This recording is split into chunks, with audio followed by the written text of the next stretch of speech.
And in that small town, my family had the large department store, which would be women's wear, men's wear, a feed department, a grocery department, and all the whole thing. I didn't know very well how to express myself, so I got a degree in journalism. And then I found myself in San Francisco writing out advertising copy and appearing at Hopkins Hotel. I'm now talking about 1948, was a great cabaret star by the name of Hildegard. Part of Hildegard's act was really the great clothes and the way she wore them.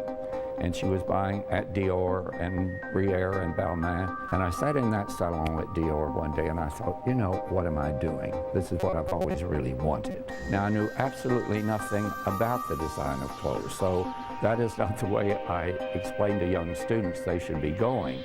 I learned from doing, and I think that is why I continue after all these years to be so fascinated about the construction of fine clothes.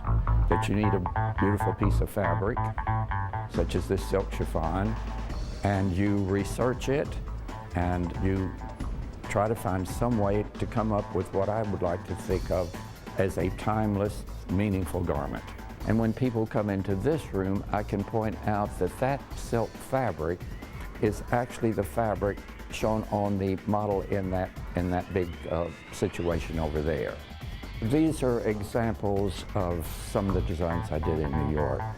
These two are man-made of fiber that was called Kiana.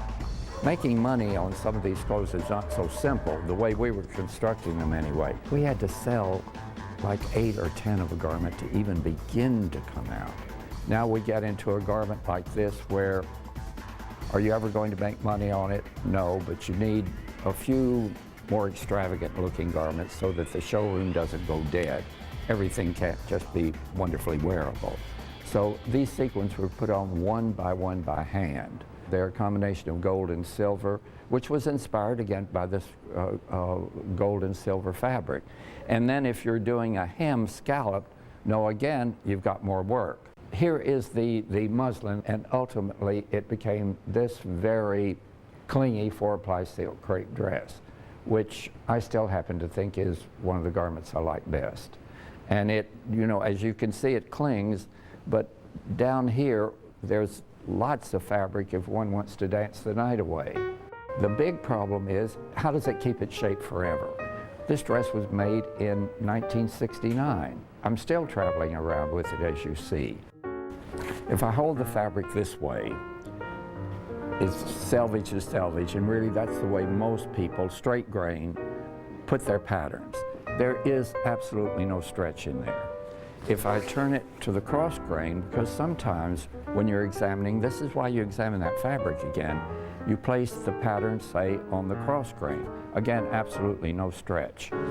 I take that into my hands on the diagonal and look at that stretch.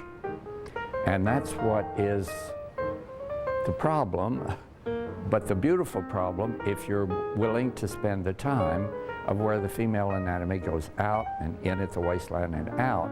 Bias is never going to work for, say, a big manufacturer who is stacking fabric and then cutting it. You've got to do this one by one. That's the problem, because the person you're fitting is probably like I'm an inch lower on this shoulder than I am on this shoulder.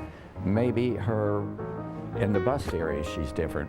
Very often in the hip area, she is, which is why there has to be more money, because she's requiring maybe 3, 4, maybe even 5 fittings. I did the first time with a private customer, and she said, this fitting is terrible. And I said, well, you know, you are a bit different. She said, I beg your pardon. So I said, it's our fault, please.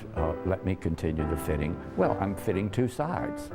The private customer I really had, who was one side exactly like the other, and at that time she was a size 6, was Mrs. Richard Nixon, Pat Nixon. We're in a different day and age, and it's going to be more casual, which is fine with me. And the fact that jeans have come into the degree they have, and you can be spending a lot of money on them or not so much money, and it'll still be fine. We're a little bit too much with that, some of the young people right now, a little bit too sloppy to my way of thinking. I think we've lost a great deal. When the museum does the museum ball, I'm all for the merchants here benefiting, and also for all of us saying, it's high time we look like we really need to get done up.